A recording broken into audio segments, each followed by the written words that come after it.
बिहार भवन निर्माण विभाग ने पूर्व मुख्यमंत्री राबड़ी देवी को बिहार विधान परिषद में विपक्ष के नेता के रूप में होर्डिंग रोड स्थित आवास संख्या 39 आवंटित की है।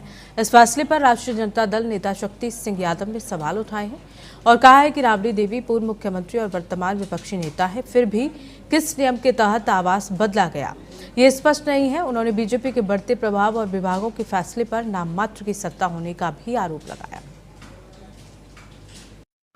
कर्णांकित आवास को किस नियम के तहत इन्होंने बदला है, ये अपने आप में आश्चर्य की बात है।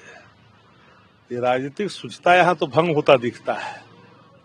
और ऐसे भी सब लोग को पता है कि जो पूर्व मुख्यमंत्री होते हैं और वो सदन के सदस्य होते हैं तो उन्हें उच्च मानक का ऐसे भी आवंटित होता है, और जो आवंटित रहता है और लगातार वो सदस्य रहते हैं तो उनके आवास, उनके नाम जो आवंटन होता है उसको रद्द भी नहीं किया जाता है। आप दिल्ली में देख लीजिए, एक से एक लोग जो लगातार सांसद हैं, पूर्व मुख्यमंत्री रहे, उनके आवास कभी रद्द नहीं होते। लेकिन लग रहा है कि भारतीय जनता पार्टी की दखल कुछ ज्यादा बढ़ गई है और सत्ता की बागडोर जिनके हाथों में है वो नाम के हैं, और जिनके पास ये विभाग है वो तो मंजे हुए हैं लोगों में से गिने जाते हैं। फिर भी इस तरह का जो निर्णय है आश्चर्य में डालता है। खबरों में आगे बढ़ेंगे। पटना में बीजेपी नेता अश्विनी चौबे ने पश्चिम बंगाल की मुख्यमंत्री ममता बनर्जी के बयान पर तीखी टिप्पणी की। उन्होंने कहा कि बंगाल में ममता बनर्जी का कुशासन और जंगल राज अब ज्यादा दिन नहीं चलेगा। साथ ही कहा कि बीजेपी और बंगाल की जनता मिलकर इसे समाप्त कर देगी और राज्य में बेहतर शासन स्थापित करेगी। अरे भाई, बंगाल, मैं आपको कह रहा हूं, ये बात बिहार में भी बोलते थे ना, क्या हो गया उनका?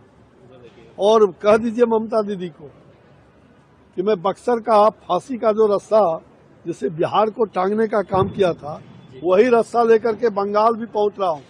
और बंगाल में पूरी तरह से उनका जो कुशासन है, जो उनका जंगल राज बंगाल में फैलाए हुए है, उस जंगल राज को हम भारतीय जनता पार्टी के लोग और बंगाल की जनता निश्चित रूप से उनको उस कुशासन का भी समाप्ति होगा।